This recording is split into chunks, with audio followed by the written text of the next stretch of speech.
जय हिंद। आज के वीडियो में हम लोग क्या देखेंगे, अल्फा रेखाओं की सूक्ष्म संरचना। ठीक, अल्फा रेखाओं की सूक्ष्म संरचना या तो इसको क्या बोला जाता है,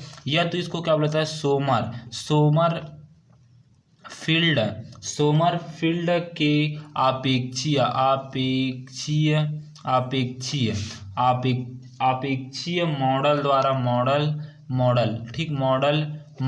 द्वारा एच अल्फा रेखा की सूक्ष्म संरचना बोला जाता है। ठीक, सूक्ष्म संरचना। ठीक, तो देखिए जैसे कि बोर ने क्या किया था, कुछ कमी किया था। उसी प्रकार से जो फील्ड ने भी क्या किया, कमी कर दिया, मतलब कुछ कमी कर दिया। इसने बताया, पहले हम लोग H1 अल्फा रेखाओं की संरचना को पढ़ेंगे, क्या क्या बताया सोमरफील्ड ने। ठीक, तो देखिए जो सोमरफील्ड ने इस मॉडल में H1 अल्फा पर जब क्या किया गया, n is equal to n, जैसे कि किसी परमाणु यहाँ पर नाभिक होता है, तो पहला कक्षा क्या होता है हमारे पास, L होता है, दूसरा कक्षा क्या होता है, M होता है, और तीसरा कक्षा क्या होता है, N होता है। इस प्रकार से ये कक्षाओं का नाम है। ठीक, तो जो कक्षाएं हैं वो क्या किया, कक्षाओं पर क्या लिया, पहले तो n is equal to n कक्षा को लिया, अंतिम कक्षा को सोमरफील्ड ने क्या किया, अध्ययन किया। उसने क्या किया, n इज इक्वल टू 3 लिया, और n इज इक्वल टू 2 लिया। ठीक, n इज इक्वल टू 2 लिया। जब इसका अध्ययन किया, इस जो कक्षाएं हैं, मतलब ये कक्षाओं का अध्ययन किया, तो इसमें उप कक्षाएं क्या किया, 3 प्राप्त हुआ, तीन उप कक्षा प्राप्त हुआ। n इज इक्वल टू 3 लिए तब, देखिए n इज इक्वल टू 3 लिए तब। अब उसके बाद देखिए n इज इक्वल टू क्या लिए, 2 लिया गया, तो 2 लिया गया तो 2 उप कक्षाएं हमें प्राप्त हुआ। अब देखिए इसको सिंपल भाषा में समझते हैं। जैसे कि आपके आपके पिता है और एक क्या है, बड़े पापा हैं। ठीक, बड़े पापा हैं, मतलब ये बड़े पापा हैं, ये पहले आपके पिता हैं, 3 ले लिए, और ये क्या कहता है, आपके बड़े पापा मतलब 2 है। ठीक, अब इसके जो बच्चे हुए वो कितने हुए, 3 हुए, मतलब पहला हुआ और ये दूसरा हुआ। ठीक, ये तीसरा हुआ, मतलब जो पिता है उसके जो क्या हुए, 3 बच्चे हुए, मतलब उसके 3 उप कक्षक हो गए। उप कक्षक इसके केमिस्ट्री की भाषा में बोलते हैं। ठीक, उसी प्रकार से देखिए आपके बड़े पापा हैं, उसके 2 बच्चे हुए, पहला हुआ और दूसरा हुआ। ठीक, तो इस प्रकार से इसके 2 उप कक्षक हो गए, मतलब इसके 2 उप कक्षक हो गए। ठीक, तो सेम उसी प्रकार से इसमें भी हुए। n इज इक्वल टू, इस कक्षा में n का मान क्या लिया, 3 लिया गया, तो उसके 3 बेटे हुए, मतलब 3 उप कक्षक हुए। उसी प्रकार n इज इक्वल टू 2 लिए, तो उसके 2 बेटे हुए, मतलब 2 उप कक्षक हुए। ठीक, तो इस प्रकार से यहाँ पर हुआ। तो इसी को बताया कि जब इस पर क्या किया गया, लेजर लाइट या कोई प्रकाश किरण को जब देखा गया, या तो सूक्ष्मदर्शी के माध्यम से, नग्न आंखों से देखा नहीं जा सकता, सूक्ष्मदर्शी के माध्यम से देखा गया। जब n इज इक्वल टू 3 रखा गया तो 3 उप कक्षक प्राप्त हुए, n इज इक्वल टू 2 कक्षक रखा गया तो 2 उप कक्षक प्राप्त हुए। इस उप कक्षक को n फाई से दर्शाया जाता है, n फाई से उप कक्षक को।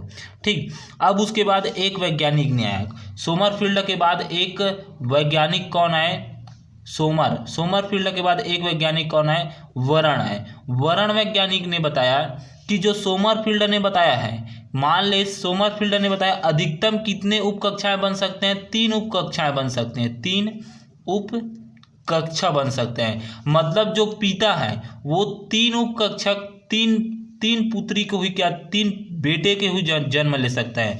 लेकिन वरण वैज्ञानिक ने जब इस पर और अध्ययन किया, इस n कक्षा पर और अध्ययन किया, तो उसने पाया कि जो n इज इक्वल टू 3 ले रहे हैं, वहां पर 5 उप कक्षाएं बन सकते हैं, पहला, दूसरा, तीसरा, चौथा, 5वां। अर्थात इसमें 5 प्रकार की उप कक्षाएं हमें प्राप्त हो सकते हैं N5, अर्थात उप कक्षाएं 5 प्रकार की हमें मिल सकता है। कौन? वर्ण वैज्ञानिक ने बता दिया।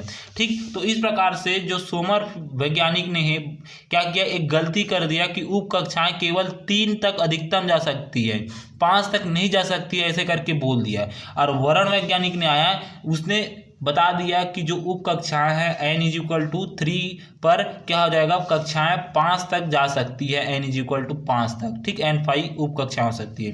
तो इसी को यहाँ पर लिखा गया, देखिए H2 स्पेक्ट्रम में H अल्फा रेखा इलेक्ट्रॉन के n=3 से n=2 उप ऊर्जा स्तर में संक्रमण से प्राप्त होता है। सोमरफील्ड के आपेक्षीय मॉडल के अनुसार n=3 ऊर्जा स्तर N5 1 2 3 मतलब उप कक्षाएं 1 2 3 उप ऊर्जा स्तर में बढ़ जाता है तथा n=2 लिया जाता है तो उसका उप ऊर्जा उप कक्षा किस में बदलता है, 1 और 2 में बदल जाता है। ठीक, इस प्रकार से बढ़ जाता है। तो अध्ययन किया जब सूक्ष्मदर्शी से प्राप्त किया गया तो कुछ इस प्रकार से हमें चित्र प्राप्त हुआ है, N5=3, N5=2, N5=1। इस प्रकार से n=3 लिया तब पाया है। उसी प्रकार n=2 लिया गया तो उसकी उप कक्षा क्या पाया, 2 और 1 पाया गया, जिसे L अल्फा रेखा में इसको देखा गया। कौन? सोमरफील्ड ने देखा है। ठीक, इस प्रकार से हो गया, उसने बता दिया। आप देखिए वर्ण वैज्ञानिक ने आया, देखिए इसके बाद जस्ट वर्ण वैज्ञानिक ने अपना खोज किया है। ठीक, उसने अपना दिमाग लगाया, क्या बताया, वर्ण नियम अनुसार 2 ऊर्जा स्तरों के बीच केवल वेग ही संक्रमण संभव होते हैं, जिसके लिए देखिए, जिसके लिए क्या होता है, जिसके लिए N5 के मान में, मतलब N5 मतलब क्या होता है, उपकक्षक होता है, N5 मतलब उपकक्षा होता है। ठीक, के मान के लिए परिवर्तन I होता है, अर्थात डेल N5 ±1, अर्थात चित्र के अनुसार ऊपर के उप कक्षा स्तरों से नीचे के उप स्तरों में इलेक्ट्रॉन का केवल 3 संक्रमण संभव होते हैं, अर्थात H अल्फा रेखाओं की 3 अवयवी रेखाएं होती हैं। किसने बताया? सोमरफील्ड ने बताया। लेकिन जो वर्ण होता है उसने अपने प्रयोग में बता दिया। देखिए, लेकिन प्रयोगों द्वारा पाया जाता है कि H अल्फा रेखाओं में 5 अवयवी रेखाएं से मिलकर बनी होती है, अतः सोमरफील्ड का मॉडल इसकी पूर्ण व्याख्या नहीं कर सकती है। मतलब सोमरफील्ड ने जो 3 कक्षाएं बताया, ठीक, उसकी पूर्ण व्याख्या नहीं कर सकती। और दूसरे वैज्ञानिक ने आया, उसने 5 रेखाएं प्राप्त कर ली, अधिकतम 5 रेखाएं प्राप्त कर ली, जिसके कारण इसका नियम क्या आता है, वर्ण का नियम सिद्ध हो जाता है। ठीक, तो इस प्रकार से यहाँ तक आपको बनाना है। अब उसके बाद देखिए, इसके जस्ट नीचे देखते हैं स्पेक्ट्रमी रेखाओं के लिए वर्ण के नियम तथा तीव्रता का नियम।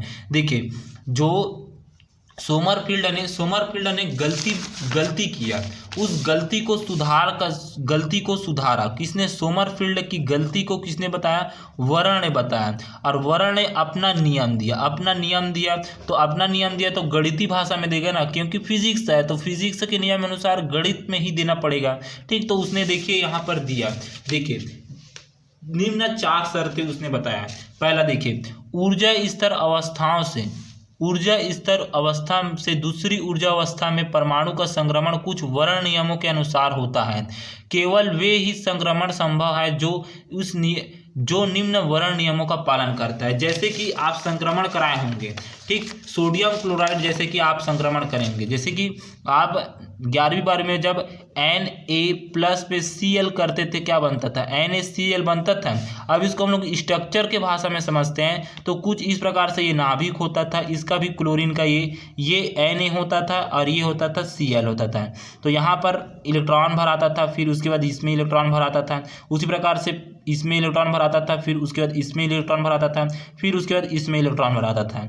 तो इस प्रकार से ये दोनों, यहाँ पर इलेक्ट्रॉन रहता था और यहाँ पर इलेक्ट्रॉन रहता था, दोनों क्या करते थे? संक्रमण करते थे। संक्रमण कर क्या बनाया जाता था? NaCl बनाया जाता था। ठीक, इलेक्ट्रॉन जब संक्रमण करते थे, अब ये इलेक्ट्रॉन तभी संक्रमण कर सकते हैं वो वर्ण का नियम का पालन करेंगे, तभी इस जो इलेक्ट्रॉन है वो संक्रमण कर पाएंगे। जैसे कि आप कभी देखे हैं हाइड्रोजन और हीलियम को संक्रमण करते हुए? कभी नहीं देखे होंगे आप। हाइड्रोजन H2 और हीलियम He को संक्रमण करते देखे हैं क्या? नहीं देखे होंगे, कभी नहीं देखे होंगे। ठीक उसी प्रकार से आप सोडियम और